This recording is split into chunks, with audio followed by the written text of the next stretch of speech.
여러분 안녕하십니까? 박용의 뉴스라이브 문을 엽니다. 장마처럼 며칠째 계속되고 있는 중부지방 빗줄기는 며칠 더 이어지겠습니다. 서울과 경기 지역 이번 주 목요일까지 소나기가 예보돼 있습니다. 곳에 따라 어제처럼 세차게 내리는 곳도 있으니까요. 시설물 관리 유의하시길 바랍니다. 8월 21일 박용의 뉴스라이브 지금부터 시작합니다. 오늘의 헤드라인입니다. 남양주시 조안면 주민들이 상수원 보호구역 규제가 지나치다며 수십 년째 피해를 호소하고 있습니다. 민자고속도로 관리 감독을 강화하는 유료 도로 법안 개정안이 발의됐습니다. 통행료 인하도 전망되고 있습니다. 서울 풍납동 주민들이 역사 문화환경 보존 지역으로 재산권의 침해를 받고 있다며 해제 소송을 제기했습니다. 건물 외벽을 덩굴 식물로 덮어 도시 미관도 개선하고 더위도 막는 그린 커튼이 확산되고 있습니다.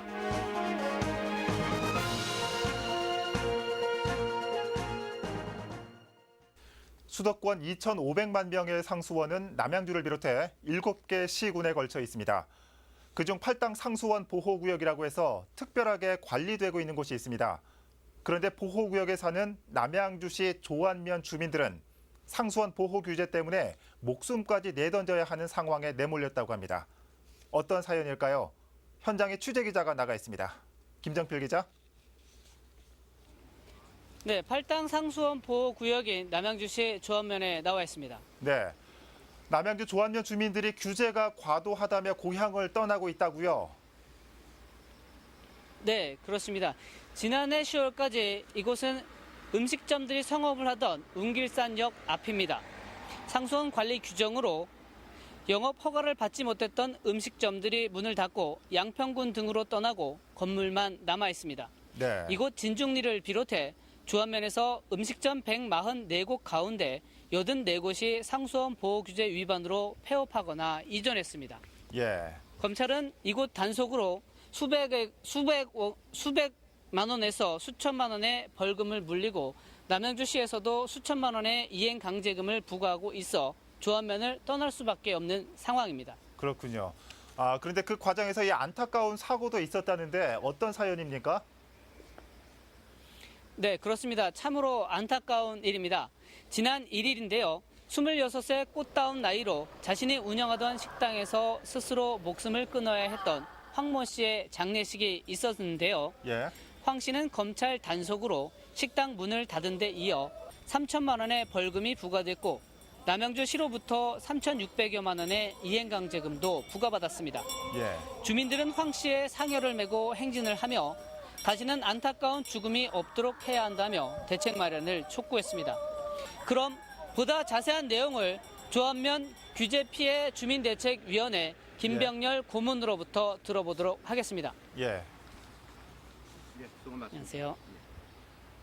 네, 지금 조안면 주민들이 범법자가 될 수밖에 없는 상황이라고 하는데요. 이유가 무엇인가요? 예. 저희 조안면민은 어차피 먹고 살아야 됩니다.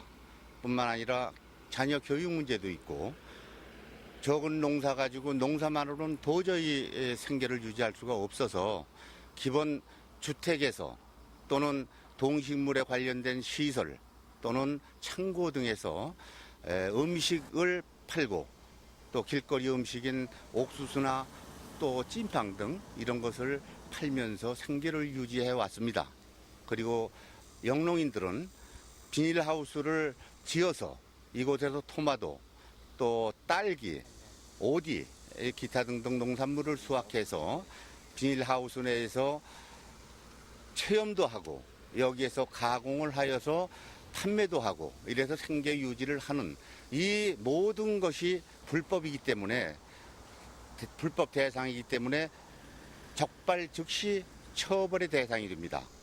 그래서 현재 저희 조안면에 13명이 구속이 되었고 재판 과정에서 집행유예로 풀려난 많은 분들이 계신가 하면 최고 3천만 원의 엄청난 벌금의 폭탄을 맞고 지금도 재판 중에 있습니다.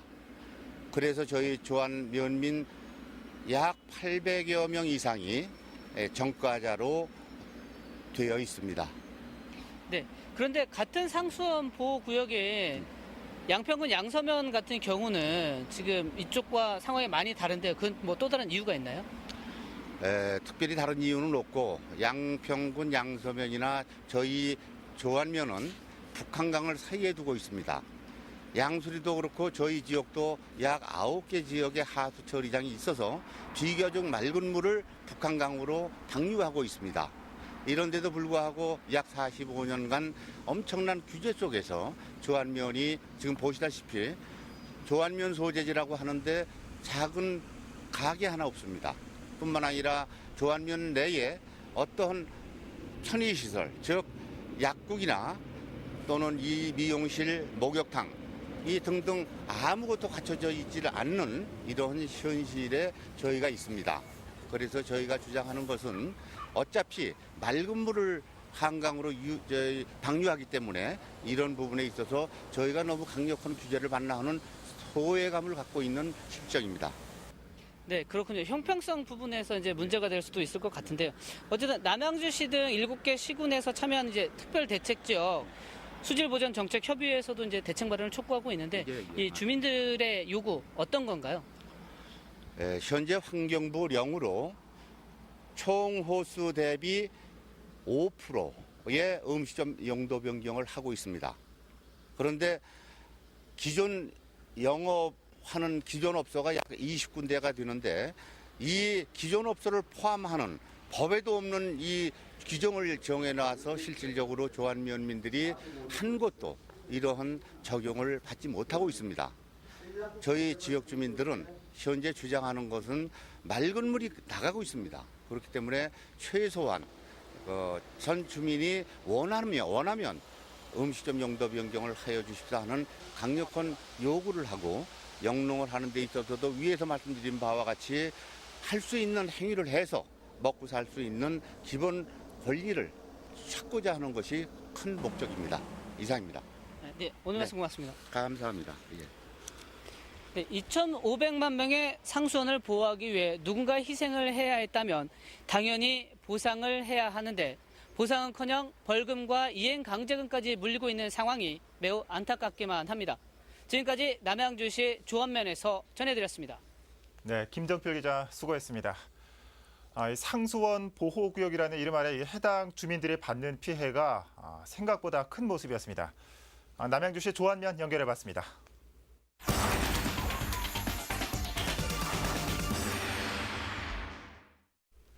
서울 외곽순환로와 구리포천 간 도로 같은 민자고속도로에 대한 통행료 인하 목소리가 높습니다. 국토교통부와 국회가 민자도로에 대한 강력한 제재 방안을 담은 유료 도로 법안의 개정안을 발의했습니다. 현장의 취재기자 연결해 자세한 내용 살펴보도록 하겠습니다. 지혁배 기자. 네, 저는 지금 서울 외곽순환고속도로 양주 톨게이트 구간에 나와 있습니다. 네, 지 기자. 민자고속도로를 개혁하기 위한 정부와 정치권의 움직임이 시작됐습니다. 먼저 개정안 발의 배경부터 설명해 주시죠. 네, 이곳 서울 외곽순환고속도로는 개통 당시부터 높은 통행료로 통행료 인하에 대한 목소리가 높아졌던 곳입니다. 네. 현재 정치권을 중심으로 통행료 인하가 추진이 되고 있는데요. 이번 법률 개정안으로 인해서 법적 근거가 마련됐다고 볼 수 있겠습니다. 예. 먼저 민자도로는 지난 2000년 인천공항고속도로가 처음 개통된 이후 전국적으로 모두 14개 노선이 운영이 되고 있습니다. 그런데 예. 정부의 재정으로 건설 관리되는 재정도로에 비해 통행료가 지나치게 높다는 점이 지적돼 왔습니다. 여기에 안전관리와 서비스가 재정도로 수준에 미치지 못한다고 그런 비판을 받고 있는 게 현실입니다. 또 예. 정부가 최소 운영 수입을 보장하는 데 따른 재정 부담에 대한 비판이 계속돼서 왔습니다. 이 같은 문제점을 보완하기 위해 국토교통부와 전현희 국회의원이 대표 발의한 유료도로법 개정안이 나왔습니다. 예. 그렇다면 구체적으로 어떤 내용이 담겨 있습니까? 네, 개정안에는 민자도로에 대한 정부의 관리 감독을 강화하는 내용이 대폭 담겨져 있습니다. 네. 민자도로 유지 관리를 위한 정부와 민간 사업자의 의무 조항이 신설이 됐고 정부가 민간 사업자가 준수해야 할 도로 유지 관리와 운영 기준을 제시하고 이를 또 평가할 수 있게 했습니다. 이 같은 권한을 가진 민자도로 감독원 설립과 운영에 대한 조항도 들어 있습니다. 예. 이 저를 비롯해서 이 시청자 여러분들께서도 궁금해하실 것 같습니다. 이번 개정안이 통과되면 이 통행료 인하로 이어질 수 있을까요? 네, 가능할 것으로 보입니다. 네. 앞서 정부의 권한이 대폭 강화됐다고 말씀을 드렸었는데요. 개정안에는 과도한 정부 예산이 투입된 민자 도로의 경우 정부의 유료도로 관리청이 사업자에게 실시협약 변경을 요구할 수 있는 내용이 담겨져 있습니다. 예. 우선 3년 연속으로 실제 교통량이 당초 예측치의 70% 미만일 경우 또 자금을 빌려주는 곳과 대주주가 같아 자신에게 높은 이자율로 돈을 빌려주고 수익을 챙겨가는 이른바 셀프 차입을 막기 위해 이자율에 대한 협의를 거치도록 했습니다. 한마디로 문제가 생기면 통행료를 비롯해 이미 체결한 협약 내용을 정부가 변경할 수 있다는 겁니다. 예. 자, 지금 이 시각 좀 비가 많이 내리기 시작했는데, 지 기자, 이번 정책, 이번 요금 인하와 함께 우리 시민들이 체감할 수 있는 부분 또 따로 없을까요? 네, 개정안은 민자도로의 안전관리 강화와 서비스의 질을 높이는 데 초점이 맞춰져 있습니다. 예. 민자도로 운영의 투명성을 높이는 것도 포함이 됐는데요. 실제 체감할 수 있는 내용도 들어있습니다. 명절 등 대통령령으로 정한 날에는 통행료 감면 근거를 규정을 했고 또 통행료를 인상할 경우 소비자 물가 인상률 대비 과다하게 올려받지 않게 관리할 수 있도록 규정했습니다. 예. 지금까지 서울 외곽순환고속도로 양주 톨게이트에서 전해드렸습니다. 네, 지역배 기자 수고했습니다. 항상 느끼는 거지만 이 오를 때는 그렇게 빠르게 오르면서 내릴 때는 더디기만 하는데 이번 통행료 인하 움직임도 좀 늦은 감이 있긴 하지만 체감까지 얼마나 걸릴지 두고 봐야겠습니다. 서울 외곽순환도로 양주 톨게이트 연결해봤습니다.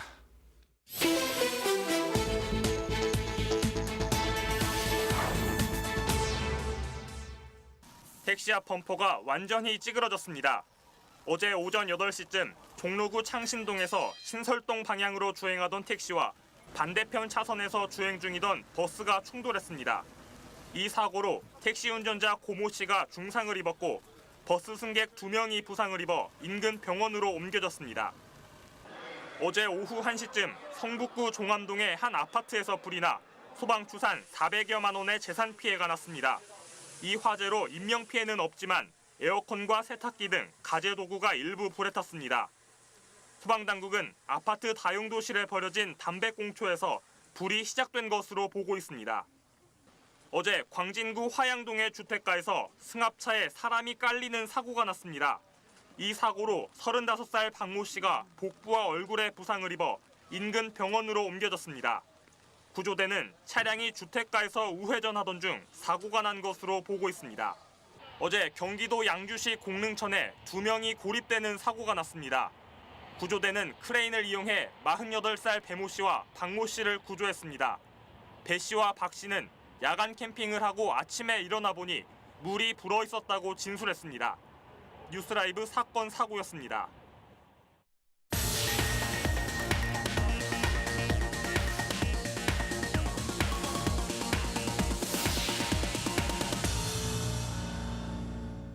송파구 풍납동 주민들이 서울시와 문화재청을 상대로 소송을 제기했습니다.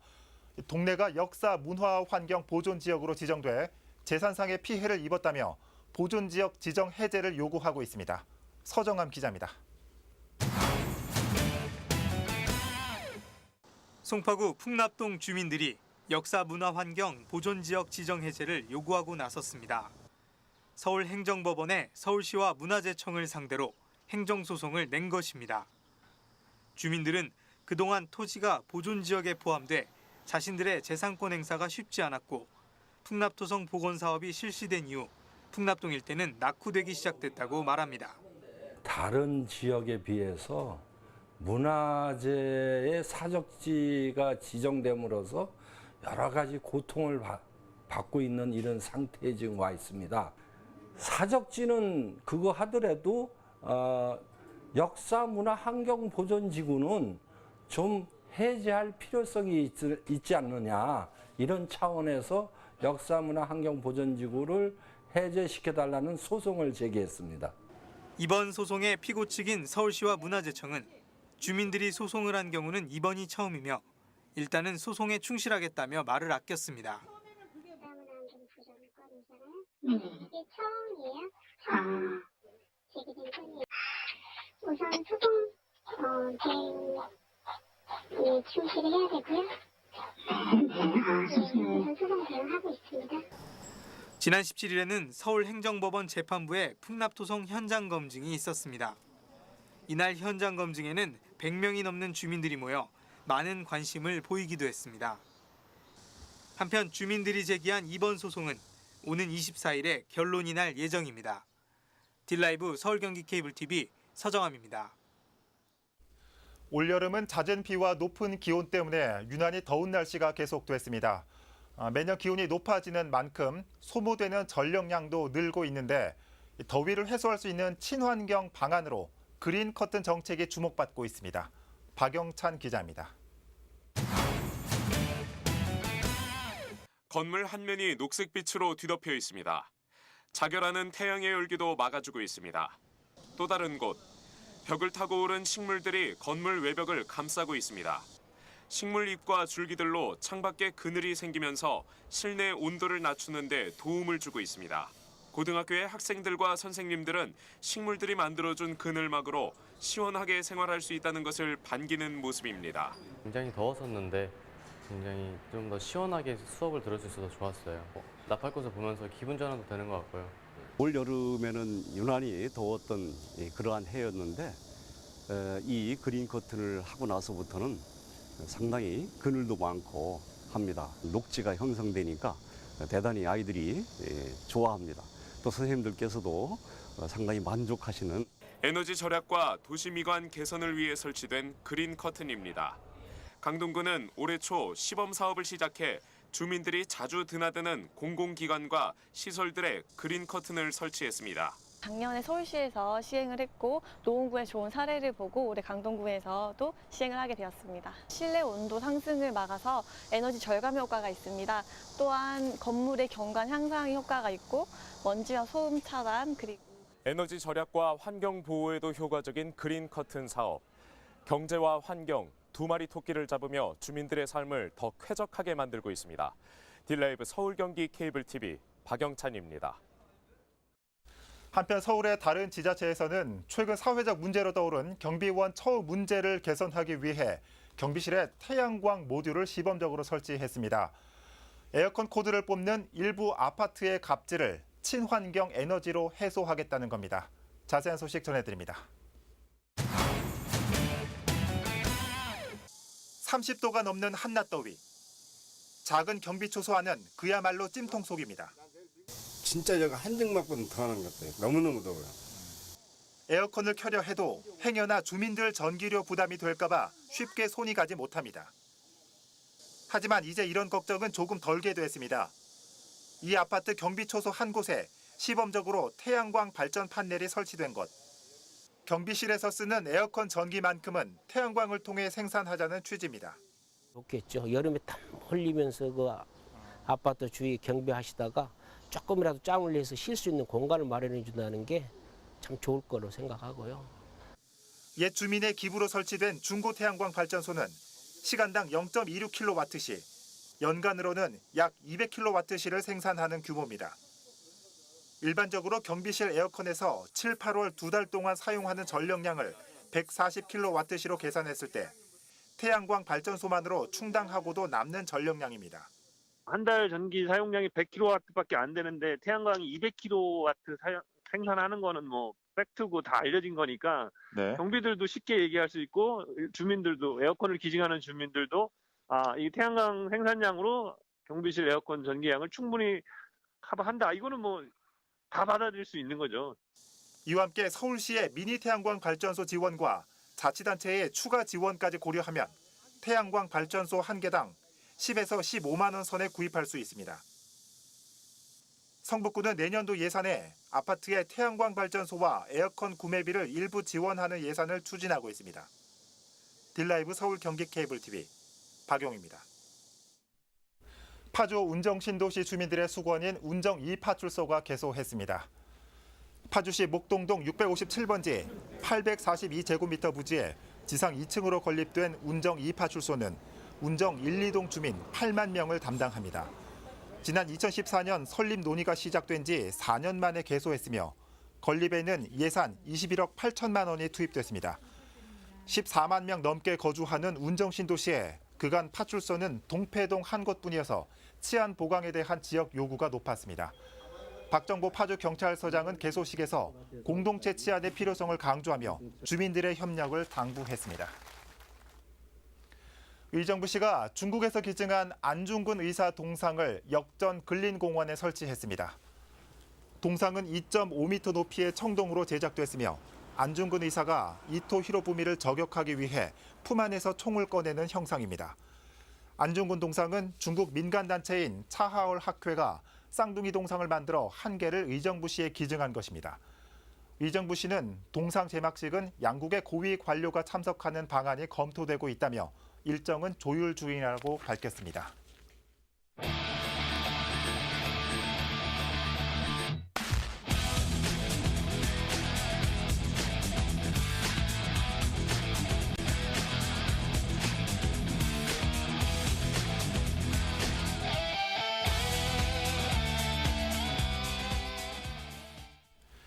약국과 마트도 하나 없는 동네에 구속되는 이웃만 늘고 있습니다. 오늘 전해드린 남양주시 조안면의 한 주민의 말입니다. 지난 75년 상수원 보호구역으로 지정된 이후 이 42년간 정부를 상대로 규제를 풀어달라는 목소리는 결국 젊은 청년이 목숨을 끊는 사고로까지 이어졌습니다. 우리가 너무나 당연하게 생각하는 수돗물, 그리고 서울시가 자랑하는 아리수에는 우리가 몰랐던 우리와 멀리 떨어지지 않는 이웃들의 눈물도 함께 서려 있었습니다. 깨끗한 물을 공급하는 것뿐만 아니라 국민들의 눈물을 닦아주는 것도 필요해 보입니다. 박용의 뉴스라이브 마칩니다. 시청해 주셔서 고맙습니다.